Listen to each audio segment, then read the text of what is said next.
Nah, saya ini termasuk generasi keempatnya gitu, jadi cicit lah gitu.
Jadi Esa ini berdiri tahun 1920. Awal mula dari kongco saya atau kakek buyut. Pertama kali dia membuat pabrik kecap ini, dengan sebelumnya itu dia kerja, biasalah namanya orang itu kerja dulu di pabrik kecap orang lain. Tepatnya di Tangerang juga. Karena Tangerang sendiri pun sebenarnya gudangnya kecap. Itu dulu banyak sekali bermunculan pabrik-pabrik kecap era dulu ya gitu. Nah, dia ketika dia kerja dia pindah ke rumah ini. Bukan pindah ke rumah ini, artinya dia selepas bekerja ya akhirnya dia buka di sini, di rumah tinggal dia ini. Ini rumah tinggal dia ini yang tempat tadi Cili datang itu. Bukan di sini ya, yang tempat tadi itu. Nah, dia bikin di situ. Sebenarnya waktu itu dia membuat kecap itu, usaha kecap sendiri itu sebenarnya untuk melengkapi barang dagangan dia. Karena pada waktu itu dia dagang kayak kita misalnya toko kelontong lah, sembako gitu, seperti itulah. Nah, lambat laun kemudian kecapnya makin enak nih. Mungkin dikenal, semakin diminati sama masyarakat sekitar gitu. Akhirnya dia mungkin tokonya dia tutup, dia fokus langsung ke kecap ini. Kecap itu, yang kecap Esa ini. Nah, 1920. Nah, seperti itulah. Dulu dia pertama kali itu mereknya itu bukan Esa sebenarnya, mereknya Xionghin. Esa itu dia singkatan dari Xionghin. Xiong itu nama dia, Lo Chit Xiong. Nama Chinese dia Lo Chit Xiong. Nah, Hin itu merepresentasikan Hin itu Xing. Dialek ya kemakmuran lah seperti itu. Nah, seperti itu. Nah, kemudian singkatlah SH itu sampai sekarang. Gitu. Nah, kalau boleh saya cerita, SH itu bukan SH. Kecap manis itu kita bisa bagi ke dalam dua era. Ya, kalau saya bagi itu dalam dua era tradisional dan era modern. Era tradisional itu seperti apa? Sebetulnya yang ada di sini ini sebenarnya adalah produksi yang masih di era tradisional, barang-barang di sini. Jadi untuk era tradisional itu sebenarnya ciri-cirinya adalah dari cara masaknya, pengolahannya, terus bahan bakunya itu masih serba tradisional. Dalam arti dari bahan baku di era tradisional, di era dulu itu masih menggunakan bahan-bahan alami untuk membuat kecap manis pada umumnya. Hanya bahan-bahan alami yang pada waktu itu dipakai, hanya gula dan kacang kedelai gitu.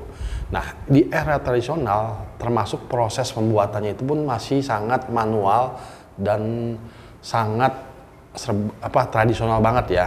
Bisa kita lihat dari sini, dari foto ini. Nah, ini tempat masak era dulu seperti ini, gitu. Dan itu bisa kita lakukan, gitu. Seperti itu. Nah, ini ya.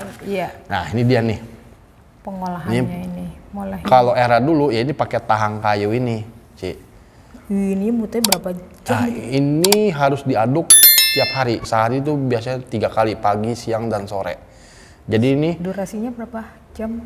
sekali ngaduk gitu? Nggak ada durasinya sih, penting asal kaduk aja gitu. Nah, ya nggak nyampe berjam-jam, paling ya berapa menit lah gitu. Yang penting asal kaduk gitu, jadi bawahnya diaduk semua.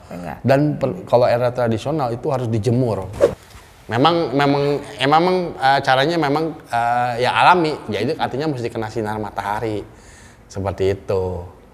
Nah sekarang kalau musim hujan gitu ada sendiri dong sinar.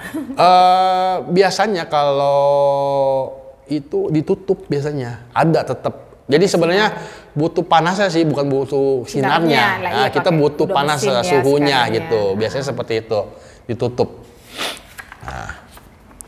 Nah, yang membedakan di Jawa itu kan kecap manis banyak ya. Iya. Tiap-tiap daerah banyak. Hampir tiap kota ada. Banyak bermunculan kecap-kecap manis yang industri rumah tangga lah. Industri yang UMKM itu. Nah, yang membedakan, ada satu bahan lagi yang membedakan tiap-tiap kota itu punya ciri khasnya kecap manis, yaitu penggunaan rempah-rempah. Bawang putih, banyak juga. Macam-macam. Gitu.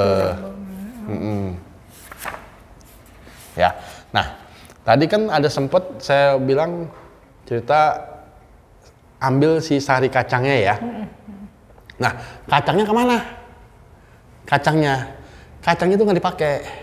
Jadi untuk membuat kecap manis itu yang diambil kan sarinya, sari airnya lah, airnya.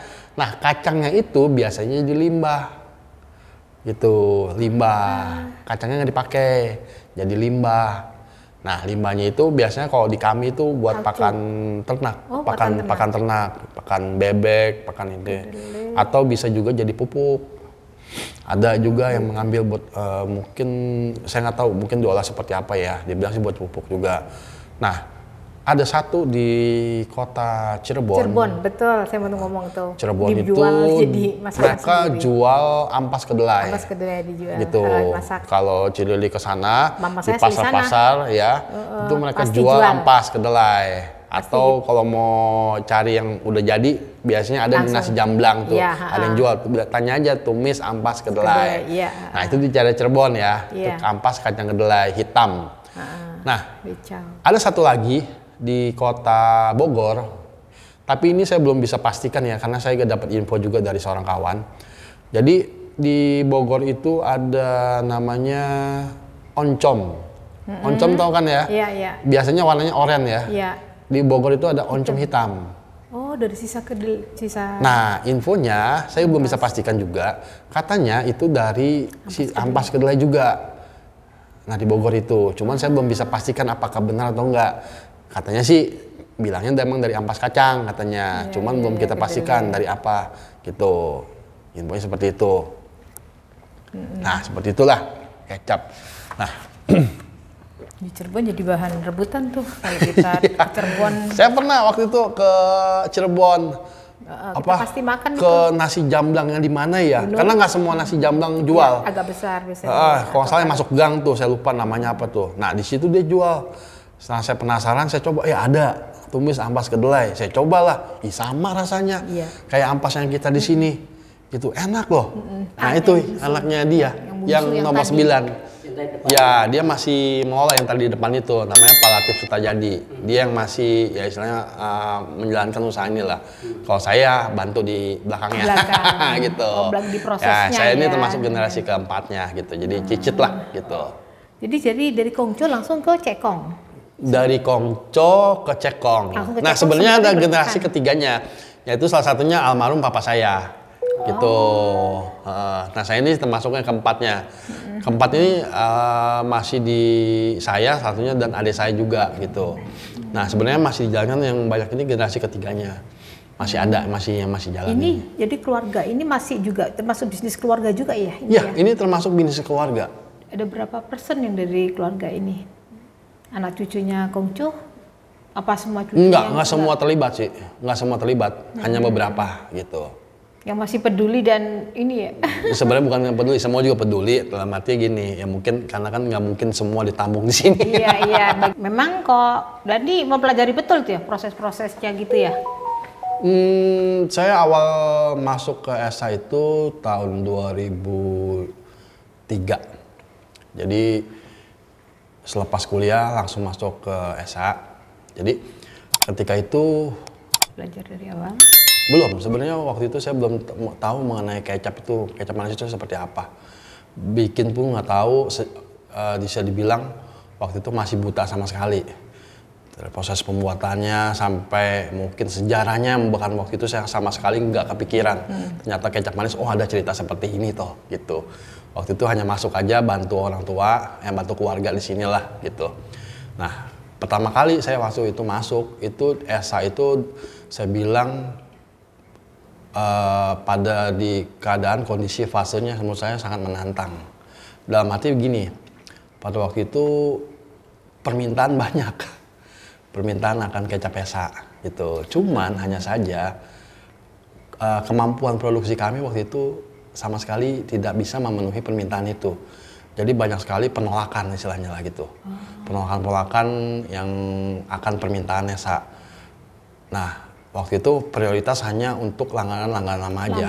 Apabila misalnya ada yang mau orderan baru, pelanggan baru, wah itu udah pasti tolak semua. Gitu. Bahkan waktu itu kertas catatan itu aja penting, itu istilahnya tuh ada istilah pre-order lah kalau sekarang lah. Itu kertas itu udah penuh. Istilahnya mungkin udah seminggu ke depan itu udah ada pesanan gitu. Orang mau istilahnya mau pesanan banyak itu pasti ditolak gitu.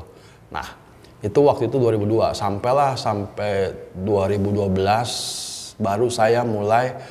Saya ingat waktu itu 2012 ketika itu terjun langsung ke bagaimana proses kecap itu seperti apa gitu. Artinya terus terjun ke proses pemasakan gitu.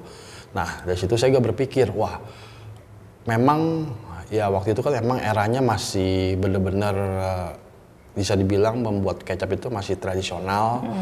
Nah, kalau kita dari situ saya berpikir, wah kalau artinya bagaimana untuk memenuhi permintaan ESA ini, ya udah akhirnya kita tingkatkan lah produk kapasitas produksinya lewat ya waktu itu kan memang masih mengandalkan bisa dibilang tenaga orang lah untuk masak gitu kan ya, karena masak masih manual, masih pakai kuali gitu. Nah ternyata masih belum juga tuh memenuhi permintaan itu ESA itu. Nah saya berpikir kalau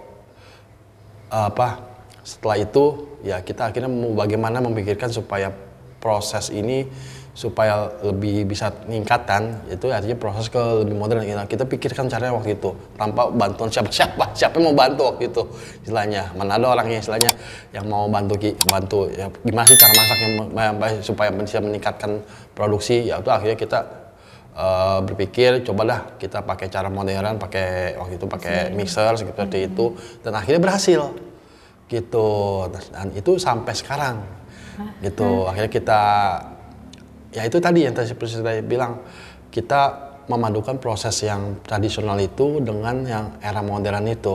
Ya kita padu, artinya tetap kita mempergunakan bahan-bahan alami itu. Proses fermentasi tradisional itu masih kita pertahankan. Hanya saya di mix dengan yang pengolahan yang proses modern itu. Dan itu masih kita pertahankan sampai sekarang dan berhasil gitu. Sampai sekarang tidak berubah rasa ya? Ada perubahan nggak? Bisa dibilang rasa sebenarnya tidak berubah, hanya saja mungkin pasti ada perbedaan ada. Ya, contoh misalnya mungkin kalau era dulu masak kan pakai kayu bakar, pakai kompor, itu kan api bersentuhan dengan si kuali itu. Pasti biasanya ada aroma-aroma smoky-nya. Nah, ini mungkin nggak ada gitu. Nah, seperti itu sih biasanya. Tapi secara keseluruhan kualitas itu tidak mempengaruhi. Nah, saya mungkin poinnya begini menariknya, artinya gini, kalau saja waktu itu saya tidak berpikiran untuk merubah proses produksi, artinya tujuan waktu itu kan saya untuk memenuhi kuota permintaan itu. Kalau saja seandainya waktu itu saya terlalu, mungkin katakan saja bisa terlalu idealis lah, artinya masak nih harusnya kita tetap pertahankan seperti ini, nggak boleh berubah. Mungkin ESA nggak bisa seperti sekarang, artinya bisa saja kita ke arah stuck atau turun gitu.